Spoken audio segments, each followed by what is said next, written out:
1973 Enfield, Illinois. My name is Henry McDaniel, and this is my best account of what happened to our family all those years ago and still haunts us to this day. I made a nice dinner and talked to my kids about their day while we ate. After dinner I helped them with their homework and then they ran off to play until bedtime. I was washing the dishes when I heard them screaming and running through the house to find me. I stopped them and said, "Tell me what happened." Their response was hard to understand through their panicked voices, but basically told me that they saw a scary creature in our backyard trying to get inside of our house.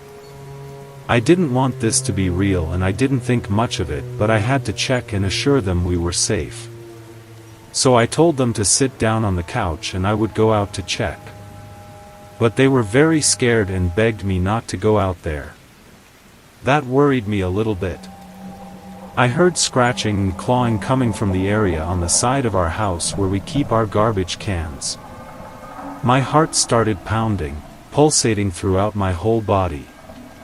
I began to move towards the corner of the house and about halfway I heard the blinds from my bedroom window shuffle behind me. And saw my worried children peeking out. I forced a smile and gave them the thumbs up and kept moving toward the sound. When I was about 10 feet from finding out the source of the noise, a car across the street honked its horn, jumping me and apparently the skunk eating our garbage also. That was my cue to run back inside before I got sprayed. I closed the door behind me, locked it, and laughed out loud. The kids came running from my bedroom and I was pleased to tell them it was just a skunk. They pleaded with me that it was a monster and not a skunk, but I chalked it up to children's active imaginations and got them tucked into bed. About an hour later I checked in on them and saw that they were soundly sleeping, meaning I could go to bed as well. I awoke later that night to a familiar sound, only louder this time, and sounded like it was coming from the front door. I quietly crept out of bed into my closet, grabbed my gun and slid a mag into it. I also grabbed my mag light flashlight too and tried to click it on. It didn't work, so I smacked it on the palm of my hand once, twice, then it came to life.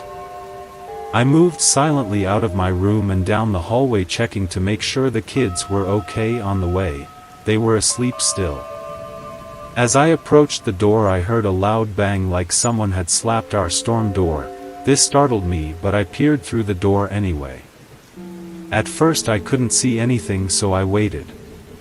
When I heard another clank I turned the porch light on and saw it. The sounds all stopped and I was hoping that it could not see me in the pitch black of my house, but I could feel it staring right at me.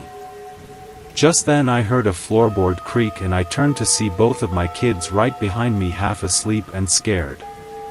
At that moment the adrenaline running through me stole any fear I had and I told them to hide as I opened the door, raising my gun at this creature. It ducked between two bushes to the left of the porch. I held my pistol and mag light cross-armed and fired a shot right into the creature. As it lunged toward me I got 3 more shots off. It had 3 legs, a short muscular body, short arms, and 2 reddish-pink eyes that were bigger than my mag light. I was sure I was a goner, but I obviously hit the creature because it hissed like a sickly wild cat and ran off toward the railroad track embankment that bordered our yard. It took 3 massive jumps to cover 50 feet or more and was gone just like that. The police found deep gouges and scratches all over the door and footprints all around the home that looked canine, with 6 toe pads, and nobody could identify what made the track. I saw the beast 2 more times, but the police began to stop believing me even though other eyewitnesses with similar stories have surfaced. We continue to live in fear that on any night, even tonight, it might return angrier and meaner.